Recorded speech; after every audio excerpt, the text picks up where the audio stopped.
Hello mga kaibigan, maligayang pagdating sa aking channel. Si Tagba Buyak Ustan, na matagal nang wala sa screen, ay babalik. Inanunsyo na rin ang kanyang kapareha sa bago niyang serye. Bago lumipat sa aming video, huwag kalimutang mag-subscribe sa aking channel at i-like at ibahagi ang aking video. Nagbabalik ang mga bagong serye sa TV mula sa Tuba Buyak Ustan.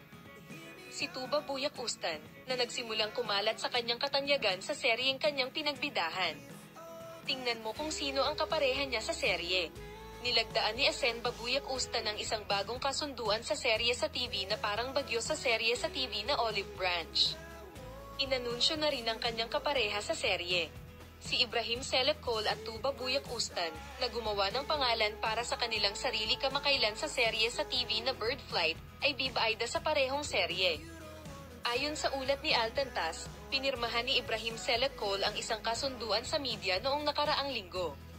Ang sikat na aktor ay lalabas sa harap ng madla bilang si Hakan Dag-Easton, ang may-ari ng isa sa pinakamalaking kumpanya ng konstruksyon sa bansa, sa serye sa TV na Until Death. Inanunsyo na ang aktres na magbibigay buhay sa asawa ni Hakan na si Tagba sa seryeng isinulat ng direktor ni Sir Dargos Deleklek na si Basak Aksem. Si Tagba Buyak Ustan, na nakatanggap ng maraming alok ngayong season, ay gumawa ng desisyon hanggang sa kanyang kamatayan. Isang magandang subject daw ang itatampok ng serye na planong maging Canal D series. Ang mga tagahanga na umaasa ng isang mahusay na pagganap mula sa aming matagumpay na aktor ay naghihintay para sa mga detalye ng serye na may matinding pananabik. Minamahal na mga manunood, paalam na makita ka sa mga bagong video at mga bagong development mula sa amin sa ngayon.